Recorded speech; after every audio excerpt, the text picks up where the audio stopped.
በዓለም ላይ ካሉ ውብ ባህላችን አንዱ በሆነው በቡና አፈላል ዙሪያ እንግሊዝኛ ቮካብላሪዎችን እንማራለን። ቀን በቀን ህይወታችሁ ላይ እንድትጠቀሙት በማሰብ ደግሞ ቀለል ያሉ ትርጉሞችን እንዲሁም በርከት ያሉ ምሳሌዎችን አብረን እናያለን። እናንተ ደግሞ ማስታወሻ እያያዛችሁ እስከ መጨረሻው አብራችሁን ቆዩ። የመጀመሪያው ሴሬሞኒ ማለት ስነ ስርዓት ማለት ነው። ያው ባለፈው እንዳየው በጥምቀት ይሁን በተለያዩ ባህሎች ላይ ስርዓት አለ። ያ ስርዓት ሴሬሞኒ ይባላል። ለምሳሌ ጓደኞቼን ለቡናው ስነ ስርዓት ጋበዝኳቸው ማለት ከፈለኩ እንላለሁ I invited my friends to take part in the coffee ceremony. ስነ ስርዓቱ አብዛኛውን ጊዜ አንድ ሰዓት ይወስዳል። ያው የቡናው ስርዓት ማለት ነው። ማለት ከፈለኩ ምን ማለት እችላለሁ? The ceremony usually takes about 1 hour. ከሴሬሞኒ ቀጥለን ከስነ ስርዓቱ በሁለተኛ ደረጃ የምናየው የቡና ፍሬ ምን ይባላል? ኮፊ ቢንስ አይደል? ለምሳሌ ትኩስ የቡና ፍሬዎች የተሻለ ጣዕም ይሰጣሉ ማለት ብፈልግ ፍሬሽ ኮፊ ቢንስ ሜክ ቤተር ፍሌቨር። ያው ፍሬሽ እንግዲህ ትኩስ የሆነ ማለት ነው። ፍሌቨር ደግሞ ጣዕም ነው። የተሻለ ቤተር የተባለ የተሻለ ለማለት ነው። ስለዚህ የተሻለ ጣዕም ይሰጡታል።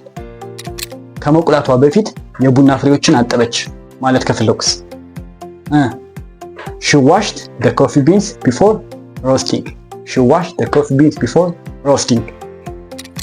ሶስተኛ ዘነዝና ማለት ከፈለግ ምን እንላለን? ይሄ መውቀጫው ማለት ነው። ፔስል እንላለን። ኦኬ። ከዛ ጋር የይዘን ደግሞ ይሄ ሙቀጫው ማለት ነው። ሞርታር ይባላል። ሙቀጫው ሞርታር፣ ፔስል ደግሞ ዘነዘና ነው። እሺ ሌላው ደግሞ ማወቅ ያለብን ቡና እንቆላለን አይደል? ምን ይባላል? ሮስቲንግ ካላችሁ ትክክል ናችሁ። ቡና መቁላት ሮስቲንግ ይባላል።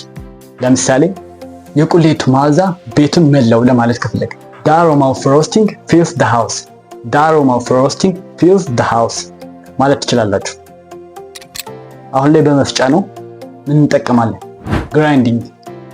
ግራይንዲንግ ማለት በዋናነት መፍጨት ነው። ግን ከዛ ጋር ተያይዞ ደግሞ አብረን የምናየው ቃል መውቀጥ ፓውንድ እንላለን። ፓውንድ መውቀጥ ማለት ነው። የተቆላውን ቡና እየወቀጠ ነው ለማለት he is grinding the roasted coffee ወይም ፓውንድ ማድረግ እንችላለን። he is pounding the roasted coffee። መፈጩ ከሆነ በመፍጨት ግራይንዲንግ፣ በመውቀጥ ከሆነ ፓውንዲንግ አድርገን መጠቀም እንችላለን። ሌላ ምሳሌ እንጨምር እስኪ። ከመቁላት በኋላ ቀጣዩ ደረጃ መፍጨት ነው ወይም መውቀጥ ነው ማለት ከፈለግ after roasting grinding it the next step ማለት እንችላለን። እሺ ሌላ ቮካብላሪ ማፍላት ምንድነው? ማፍላት ብሩዊንግ ካላችሁ ልክ ናችሁ። ብሩዊንግ ማለት ማፍላት ነው። ለምሳሌ ቡናውን በጀበናው እያፈላች ነው ለማለት she is brewing coffee in the coffee pot እንላለን። ኮፊ ፖት ማለት ጀበና ማለት ነው። ያው ፖት ገንቦ ማለት አይደል? ብሩዊንግ ማለት ደግሞ ምንድነው? ማፍላት፣ እያፈላች ነው እያለን። ቡና ማፍላት ትዕግስት ይጠይቃል ለማለት ከፈለግ brewing coffee takes a patience። ያው patience ማለት ትዕግስት ማለት አይደል? ብሩዊንግ ደግሞ ማፍላት ነው። ቡና ማፍላት ትዕግስት ይጠይቃል። ቡና ከተፈላ በኋላ ይቀርባል አይደል? ማቅረብ ምንድነው? ሰርቪንግ ካላችሁ ልክ ናችሁ። ሰርቪንግ ማቅረብ ነው። ቡና ማቅረብ ምን ይባላል? ሰርቪንግ። ለምሳሌ ለእንግዶቹ ቡና እያቀረበች ነው ማለት ከፈለጋችሁ she is serving coffee to the guests። ሰርቪንግ ማቅረብ ነው። ያው ገስት ደግሞ እንግዳ ማለት ነው። ኦልራይት። ሌላ ምሳሌ ለእንግዶቹ ቡና ማቅረብ ያስደስተኛል ማለት ከፈለኩ I enjoy serving coffee to the guests። enjoy ማለት ያው ያስደስተኛል፣ ያዝናናኛል ለማለት ነው። የጀበና ወይም የቡና ማፍያ እቃው ምን ይባላል? ኮፊ ፖት ካላችሁ ልክ ናችሁ።